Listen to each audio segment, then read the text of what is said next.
Capítulo 9. Suíça. Algumas semanas depois de Lutero nascer na cabana de um mineiro na Saxônia, Ulrico Zwinglio veio ao mundo na choupana de um pastor de ovelhas em meio aos Alpes. Criado entre as cenas da grandiosidade da natureza, mesmo durante a infância, sua mente se impressionava com a majestade de Deus. Ao lado de sua avó, ouviu algumas histórias preciosas da Bíblia que ela havia aprendido com as lendas e tradições da igreja. Aos 13 anos de idade, Zwinglio foi para Berna, que na época contava com a melhor escola da Suíça. Ali, porém, um perigo surgiu. Os frades fizeram esforços determinados para seduzi-lo à vida monástica. Por meio de intervenção divina, seu pai recebeu informações quanto ao plano dos frades. Reconheceu que a utilidade futura de seu filho estava em jogo e o instruiu a voltar para casa. Zwinglio obedeceu à ordem, mas não conseguiu se contentar por muito tempo em permanecer em seu vale natal. E logo retomou os estudos, viajando depois de um tempo para Basileia. Ali Zwinglio ouviu pela primeira vez o Evangelho da Graça de Deus. Wittenberg, o professor de línguas antigas, havia sido levado às Sagradas Escrituras enquanto estudava grego e hebraico. Muitos raios de luz divina encheram a mente dos alunos sob sua instrução. Ele ensinava que a morte de Cristo é o único resgate do pecador. Para Zwinglio, essas palavras foram como o primeiro raio de luz que antecede a aurora. Zwinglio logo foi chamado para fora de Basileia a fim de começar a obra de sua vida inteira. Sua primeira função foi cuidar de uma paróquia nos Alpes. Ordenado padre, ele se dedicou de todo o coração à busca da verdade divina. Quanto mais examinava as Escrituras, mais claramente via o contraste entre a verdade e os falsos ensinos de Roma. Ele se sujeitou à Bíblia e a aceitou como palavra de Deus, a única regra suficiente e infalível. Entendeu que as Escrituras precisam ser a própria intérprete. Buscou todos os auxílios disponíveis para obter uma compreensão correta de seu significado e pediu a ajuda do Espírito Santo. Comecei a pedir a Deus sua luz, escreveu posteriormente, e as Escrituras se tornaram muito mais fáceis para mim. A doutrina que Zwinglio pregava não tinha vindo de Lutero, era a doutrina de Cristo. Ele disse: se Lutero prega Cristo, então ele faz o que eu estou fazendo. Nunca escrevi uma palavra para Lutero, nem ele para mim. E por quê? Para demonstrar o quanto o Espírito está em união consigo mesmo, uma vez que nós dois, sem nenhuma combinação, ensinamos a doutrina de Cristo com tamanha uniformidade. Em 1516, Zwinglio foi convidado para pregar em um convento em Einsiedeln. Ali, ele exercia uma influência como reformador que se estenderia muito além de seus Alpes natais. Dentre as principais atrações de Einsiedeln, havia uma imagem da Virgem Maria. As pessoas diziam que ela tinha poder para realizar milagres. Acima do portão do convento estava a inscrição: aqui se pode obter remissão completa dos pecados. Multidões provenientes de todas as partes da Suíça e até mesmo da França e da Alemanha iam até o altar da Virgem. Zwinglio aproveitou a oportunidade para proclamar liberdade por meio do Evangelho para esses escravos da superstição. Disse: não imagine que Deus está nesse templo mais do que em qualquer outra parte da criação. Obras inúteis, longas peregrinações, ofertas, imagens ou apelos à Virgem ou aos santos seriam capazes de obter para vocês a graça de Deus? Como uma capa brilhante, uma cabeça lisa e uma roupa longa e esvoaçante ou chinelos bordados em ouro poderiam ajudar a perdoar pecados? Cristo afirmou que no passado foi ofertado na cruz, é o sacrifício e a vítima que pagou a dívida por toda a eternidade dos pecados daqueles que creem. Para muitos, foi um amargo desapontamento ficar sabendo que sua difícil jornada tinha sido em vão. Não conseguiam compreender o perdão livremente oferecido por meio de Cristo. Estavam satisfeitos com a maneira que Roma os dirigia. Era mais fácil confiar a salvação aos sacerdotes e ao Papa do que buscar pureza de coração. Entretanto, outras pessoas receberam com alegria as boas novas da redenção por intermédio de Cristo e com fé aceitaram a preciosa luz que haviam recebido. Dessa maneira, a verdade viajou de cidade em cidade e o número de peregrinos ao altar da Virgem diminuiu drasticamente. As ofertas também foram reduzidas, bem como o salário de Zwinglio. Que vinha delas. Mas isso só o levou a se alegrar por ver que o poder da superstição estava se quebrantando. A verdade começava a ganhar espaço no coração das pessoas. Chamado a Zurique. Após 3 anos, Zwinglio foi chamado para pregar na Catedral de Zurique, a cidade mais importante da Confederação Suíça. A influência que ele exerceu ali seria amplamente sentida. Os clérigos começaram a instruí-lo quanto a seus deveres. Faça todo o esforço possível para recolher a renda dos membros, sem deixar de lado nem mesmo o mais simples deles. Seja diligente em aumentar os recursos provenientes dos enfermos, das missas e, de modo geral, de toda a função da igreja. Quanto à administração dos sacramentos, a pregação e o cuidado do rebanho, você pode usar um substituto, especialmente na pregação. Zwinglio ouviu em silêncio essa instrução e disse em resposta: a vida de Cristo foi escondida do povo por tempo demais. Pregarei todo o evangelho de Mateus. Consagrarei meu ministério à glória de Deus, ao louvor de seu Filho, à real salvação das pessoas e a seu crescimento na verdadeira fé. As pessoas se aglomeravam em grande número para ouvir suas pregações. Ele começou seu ministério abrindo o evangelho e explicando sobre a vida, os ensinos e a morte de Cristo. Dizia: é a Cristo que desejo conduzir vocês. A Cristo, a verdadeira fonte de salvação. Estadistas, eruditos, artesãos e camponeses ouviam suas palavras.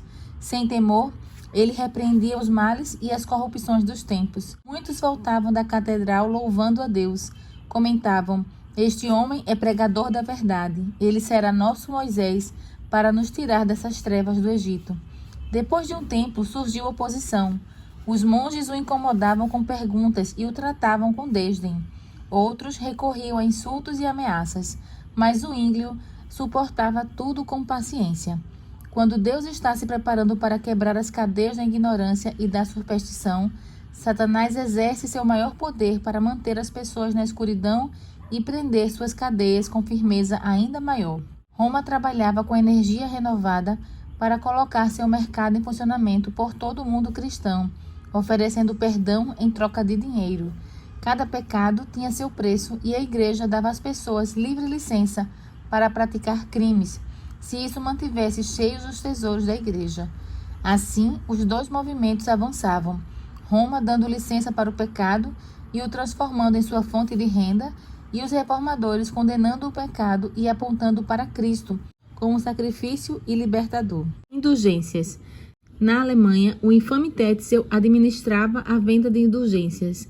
Na Suíça, a igreja colocou as vendas sob o controle de Sansão, um monge italiano. Sansão já havia levantado grandes somas de recursos alemães e suíços para encher o tesouro papal. Então viajava pelo país para sugar dos pobres camponeses sua parca renda e exigir ricos presentes dos abastados.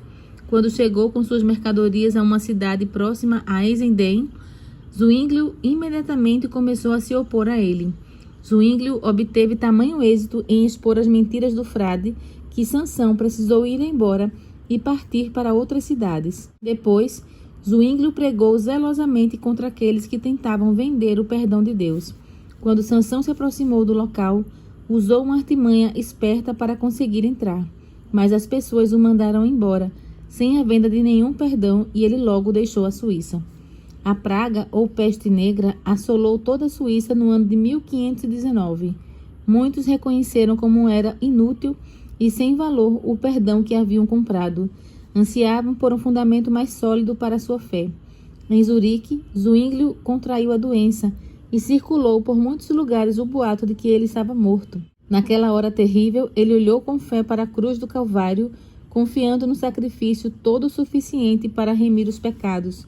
Quando voltou das garras da morte, passou a pregar o evangelho com intensidade ainda maior do que antes.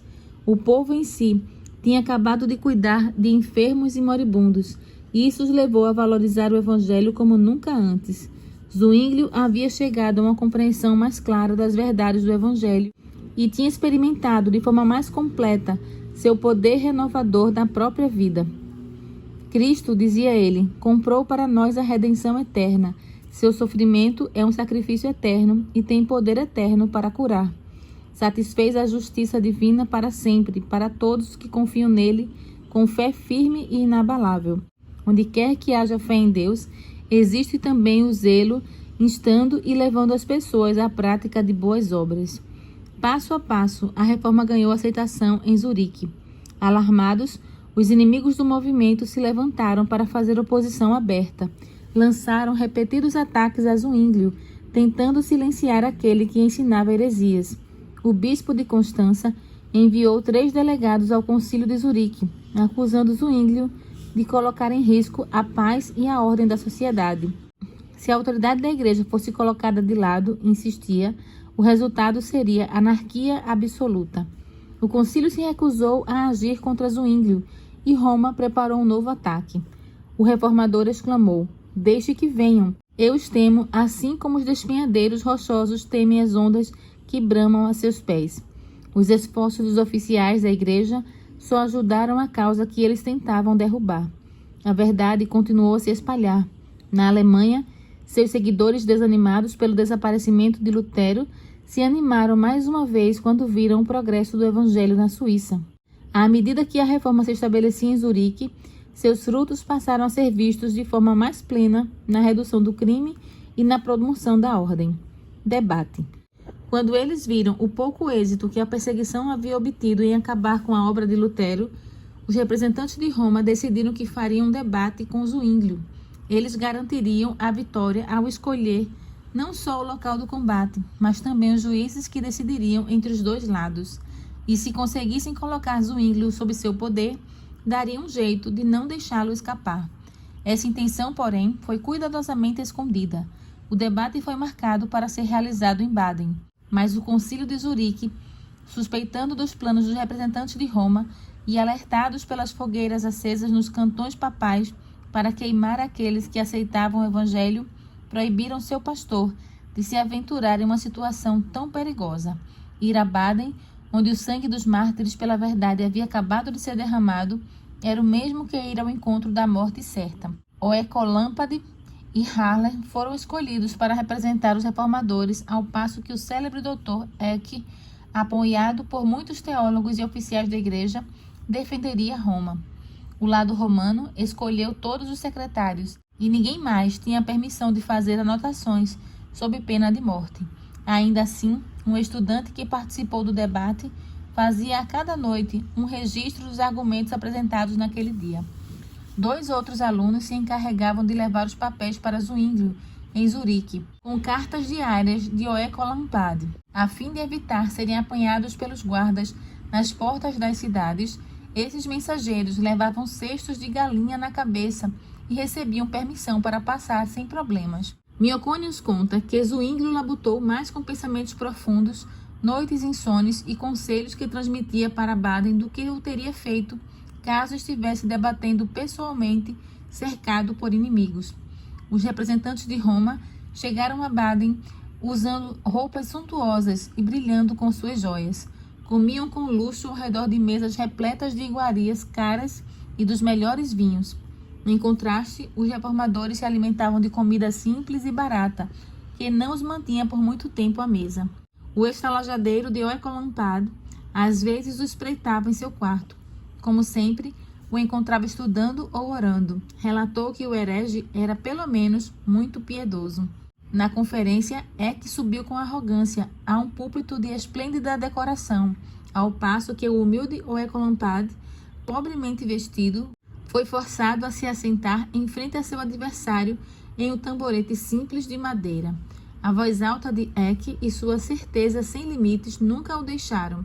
Por defender a crença da igreja, seria recompensado com uma alta soma de dinheiro. Quando não tinham bons argumentos, recorria a insultos e até a xingamentos. Oecolampade, modesto e desconfiado de si mesmo, não apreciava o combate. No entanto, embora fosse de conduta gentil e cortês, provou ser capaz e inabalável. Apegou-se com firmeza às escrituras. Afirmou: "O costume não tem força nenhuma em nossa Suíça, a menos que concorde com a Constituição. Em questões de fé, a Bíblia é nossa Constituição." O raciocínio calmo e claro do reformador, apresentado com tamanha gentileza de modéstia, apelou às mentes que se incomodaram com as declarações jactanciosas de Eck. A discussão prosseguiu por 18 dias. Os representantes de Roma alegaram vitória. A maioria dos delegados tomou o partido de Roma. O concílio então pronunciou que os reformadores foram derrotados e declarou que Zwinglio e seus companheiros deveriam ser excomungados da igreja. Mas a disputa resultou em uma nova energia para a causa protestante. Não muito tempo depois, as importantes cidades de Berna e Basileia se declararam em prol da reforma.